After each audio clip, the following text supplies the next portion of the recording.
A goldsmith and his wife were renowned throughout the country for their perfect harmony and love. They had a unique habit of keeping a light burning in their house all night. One evening, as the king and queen gazed out at the sleeping city from their palace window, they noticed the goldsmith's light shining in the distance. Their conversation turned to the couple's well-known marital bliss. The king insisted, "It must be the husband's virtue that creates such perfect harmony between them." The queen disagreed. "No, I'm certain it's due to the wife's virtue." They decided to put it to the test. The next day, the queen sent one of her handmaids to the goldsmith with a message. "The queen has fallen in love with you and wishes to marry you if you'll kill your current wife." The goldsmith responded firmly, "Not a chance.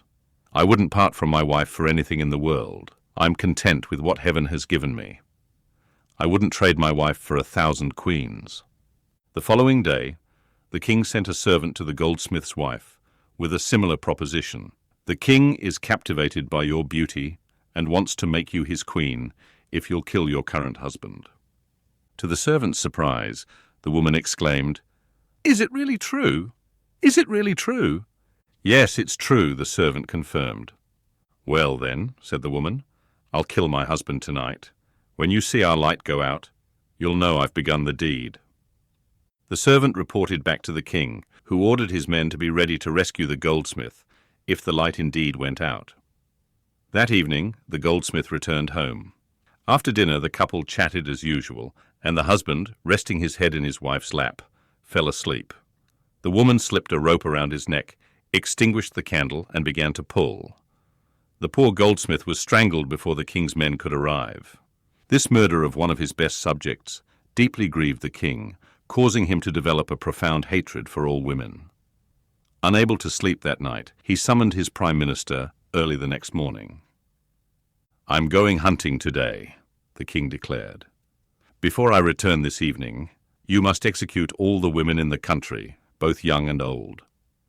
Shocked, the prime minister went to his elderly father and relayed the king's horrifying order.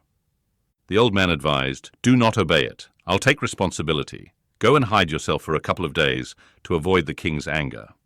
When the king returned from hunting that evening and saw the women of the realm still alive, he was enraged. He demanded the prime minister's presence. The old man appeared before the king, leaning on his crutches. "Where is your son?" the king bellowed. "I want to behead him first, then the women." "Long live the king," the old man said, his voice trembling. "Please allow me to share an experience of mine. Afterwards, you can carry out your command if you still wish." "Speak," the king ordered, simultaneously instructing his soldiers to prepare for the massacre of the women. The old man began his tale. "I was prime minister during your father's reign. One day, while hunting, I strayed near a village on the far side of the forest. Suddenly, an unknown horseman overtook me.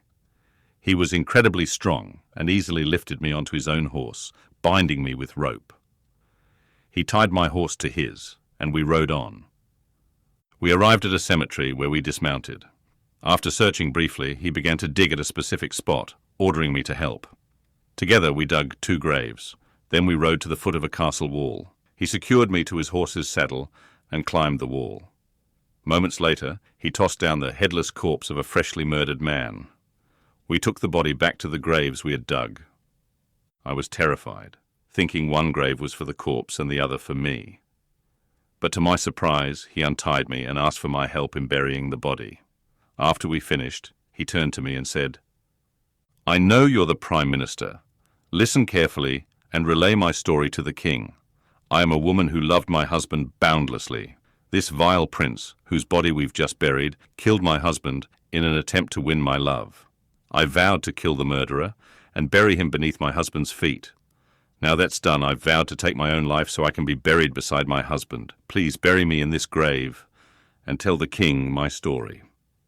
With that, she stabbed herself with a dagger and fell dead at my feet. I buried her as she requested, next to her husband. The old man concluded his tale saying, "There you have an example of a faithful and brave wife. If the unfaithful wife of the goldsmith gave you reason to order the death of all women in the realm, let this woman's story be the means of saving her sex from general slaughter. Why should many good women die because of one woman's wickedness? The king, moved by the story, revoked his order. Only the goldsmith's wife was put to death.